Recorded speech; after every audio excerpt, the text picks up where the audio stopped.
Chez Communique, on s'apprête à démarrer une cohorte pour devenir formateur de l'approche parent-guide, parent-complice. Donc, est-ce que tu es un parent super engagé qui, à travers ta parentalité, a découvert un univers fascinant, celui de l'éducation et de l'intervention, puis tu as envie de donner au suivant? Ou tu es déjà dans le domaine de l'éducation, donc enseignant, éducateur spécialisé, psychoéducateur, puis tu as envie de pousser encore plus loin dans ton domaine, bien, la formation maître formateur, parent guide, parent complice est probablement la bonne chose pour toi. Parce que moi, si je recule en arrière, il y a 7 ans, j'ai été éducatrice pendant 10 ans, puis quand je me suis inscrite à cette formation-là pour devenir formatrice, ça a été un premier pas dans ma nouvelle vie et je ne m'attendais pas à ce que ça m'amène aussi loin parce que c'est tellement profondément nourrissant d'accompagner des parents, des intervenants, des éducateurs, des enseignants dans leur relation avec les enfants, dans leur relation avec les autres. C'est tellement puissant de ressentir que on s'aime et que c'est les enfants qui vont récolter, puis de voir tout le bonheur que les gens ont d'appliquer les outils suggérés parce que ça fonctionne, parce que c'est aidant, parce que c'est élevant. Bref, je vous invite à suivre le chemin que j'ai pris et qui a été vraiment une révélation pour moi. Tu as la fibre de pédagogue à l'intérieur de toi, tu es un bon communicateur et tu aimerais enseigner aux parents, ça t'interpelle. Maintenant, qu'est-ce qu'on enseigne dans la formation parent guide, parent complice? Donc, première chose, on enseigne des manières d'être et non pas des façons de faire. C'est quoi la différence entre les deux? Une façon de faire, en fait, c'est un truc. Donc, quand j'applique des trucs, je suis souvent dans l'attente d'un résultat. Donc, je veux qu'un comportement cesse, je veux qu'un comportement change.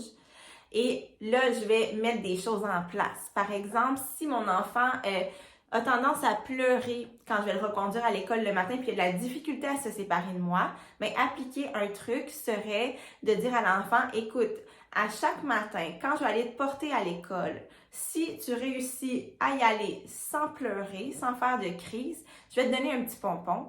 Puis quand les pompons vont s'accumuler, puis quand tu vas avoir accumulé un certain nombre de pompons, bien là, tu vas avoir une récompense. Donc, peut-être que ça va stimuler l'enfant pour la récompense, puis que pendant un certain temps, mais il va se contenir. Mais je dis bien se contenir. Parce que, est-ce que sa difficulté va être encore présente? Est-ce que sa peine va être là? Certainement, mais il va l'inhiber. Donc, il va la bloquer, il va la garder à l'intérieur, mais ça ne règle pas le problème. Quand on est dans une manière d'être, c'est qu'on tient compte de l'être de notre enfant, de ses besoins. Qu'est-ce qui fait que c'est difficile pour lui de se séparer le matin? Qu'est-ce qu'il vit? C'est quoi son besoin? Et au lieu de vouloir éliminer ou changer un comportement, je suis dans l'accompagnement de la difficulté actuelle. Je suis dans l'accompagnement du comportement dans une manière d'être. Donc, je vais me dire, OK, qu'est-ce que mon enfant a besoin d'apprendre dans cette situation-là? Il a besoin d'apprendre à nommer ce qu'il vit, à réguler sa peine pour pas qu'elle déborde et que ça prenne toute la place. Il a besoin d'apprendre à se sécuriser, à avoir confiance. Donc, comment je vais l'aider à atteindre ces objectifs-là? Comment je vais être connectée à lui? Comment je vais l'accueillir dans sa peine? Comment je vais l'aider à se réconforter lui-même? Donc, ça, c'est une manière d'être qui tient compte de l'être intérieur, de ce que l'enfant vit. Donc, quand je suis dans une manière d'être, c'est que je me questionne. Je me questionne au-delà du comportement, qu'est-ce qui se passe pour mon enfant? Et c'est ça qui est tellement puissant parce qu'à travers des manières d'être, on apprend réellement à connecter à l'autre, à le connaître, à le comprendre et à lui permettre de développer ses ressources intérieures, des outils qui vont lui être pratiques et utiles pour toute sa vie. Donc, c'est une différence majeure et à travers la formation parent guide et complice, mais on transmet 8 manières d'être relationnelle. Donc, 8 manières d'interagir dans la relation pour tenir compte de notre enfant véritablement. Le premier moyen qu'on voit là, avec les parents, c'est élever sa conscience. Donc, on apprend aux parents à prendre un pas de recul puis de s'observer. S'observer, intervenir auprès de l'enfant, puis se demander est-ce que ça se peut que sans être conscient, j'entretiens ou j'accentue la difficulté de mon enfant. Donc, ce premier pas de recul-là est vraiment super puissant. Parce que du moment qu'on commence à s'observer nous-mêmes, là, il y a tout un monde qui s'ouvre là, parce qu'on apprend à à se voir aller. Donc, on reconnecte avec notre propre pouvoir de changer les choses parce que en changeant mon attitude, en changeant mon intervention, ça peut amener un résultat différent. Je peux davantage aider mon enfant à progresser. Donc ça, c'est un premier pas, une première manière d'être. On voit aussi l'importance de créer un lien. On est dans une approche relationnelle. Donc la relation avec mon enfant, c'est le point de départ qui va faire en sorte que je vais avoir une influence positive sur lui pour qu'il développe des bons comportements, pour qu'il soit capable de prendre soin de lui. Donc, ça part de la relation.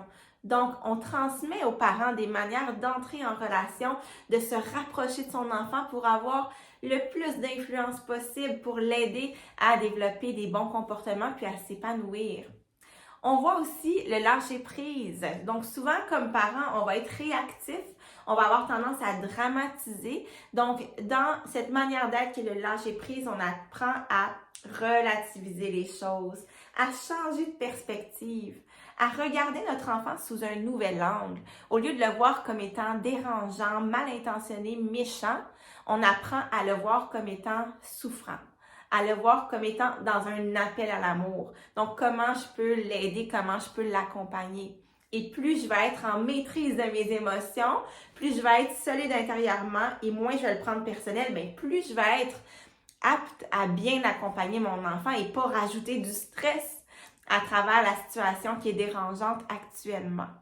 On apprend aussi comment se révéler à l'autre quand on vit un inconfort comme parent, quand on est sous tension. Donc, dans l'approche parent guide et complice, on apprend aux parents comment communiquer de sorte de créer l'ouverture, de sorte de faire en sorte que je puisse exprimer ce que je ressens, mais sans blesser mon enfant, sans nous éloigner un de l'autre. Et ensuite, on apprend l'autre manière d'être qui est l'écoute véritable.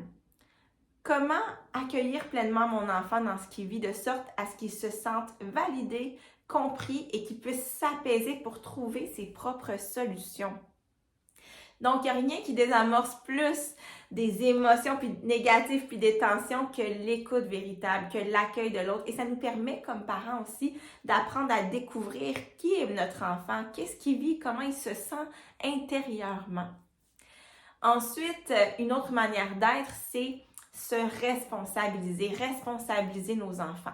Donc, comment les rendre autonomes, responsables, comment les aider à prendre en charge leur bien-être et comment, comme parents aussi, on leur enseigne comment se responsabiliser. Comment arrêter d'être victime de nos enfants puis de sentir qu'ils font exprès pour nous déranger, pour nous faire suer, sortir de cette position d'impuissance-là puis reprendre notre pouvoir personnel, notre solidité intérieure en se disant mon enfant a besoin de moi, je dois être solide, je dois être capable de voir au-delà de la réaction de mon enfant qu'est-ce qu'il vit pour mieux l'accompagner, pour qu'on puisse redevenir ensemble une équipe des alliés au lieu de travailler un contre l'autre en étant des adversaires. Et finalement, deux autres manières d'être très puissantes, l'acceptation véritable. Comment accepter mon enfant dans tout ce qu'il est. Même à travers les comportements qui me dérangent davantage. Ça ne m'empêchera pas de les encadrer parce que on le voit, l'encadrement dans la manière d'être, de se responsabiliser. Mais plus je vais être dans l'acceptation, plus je vais être dans la reconnaissance de ce que mon enfant est dans son essence véritable, de l'endroit là où il se trouve en ce moment dans sa progression, dans ses apprentissages. Et ça va faire en sorte que je vais être capable de l'accompagner pas à partir d'où il se trouve au lieu d'en exiger trop, d'avoir trop d'attentes envers lui ou de laisser aller et de ne pas lui permettre d'évoluer. Donc, l'acceptation, c'est vraiment quelque chose qui s'apprend, qui se travaille, mais qui fait en sorte que le parent peut enfin démontrer à l'enfant tout l'amour qu'il lui porte et l'enfant peut se sentir aimé. Et quand on se sent aimé, quand on se sent accepté et reconnu, bien, ça nous donne une énorme force à l'intérieur de nous pour cheminer dans la vie. Et finalement, une autre manière d'être qui est l'implication. Donc, comment m'impliquer auprès de mon enfant et comment le stimuler à s'impliquer lui aussi. Et quand on applique ces 8 manières d'être relationnelles-là, bien, on arrive avec nos enfants à s'élever ensemble vers vraiment plus de mieux-être, vers un épanouissement qui est réciproque. Comme parents, là, c'est beau de voir comment les parents se sentent compétents, se sentent eux-mêmes, se sentent connectés à leur enfant. Et quand la relation est là, tout le reste coule, tout le reste est beaucoup plus fluide et facile. Donc, ça fait en sorte qu'on sort enfin de notre culpabilité comme parent pour retrouver le plaisir d'être parent et d'être dans une vraie relation authentique. Donc, c'est ça qu'on enseigne aux parents. L'importance d'être et non pas de faire, justement. L'importance des manières d'être versus les trucs. J'ai piqué ta curiosité, mais t'en veux encore plus. Alors, je t'invite à t'inscrire dès maintenant à notre webinaire à travers lequel on va élaborer davantage sur l'approche qui va être enseignée aux parents dans la formation Parents guides et complices. Donc, je pense que ça peut vraiment valoir la peine que tu t'inscrives pour pouvoir aller plus loin et voir si vraiment c'est la formation pour toi. Et en t'inscrivant à ce webinaire-là, tu vas avoir accès à un énorme rabais. Donc, je pense que ça vaut vraiment la peine.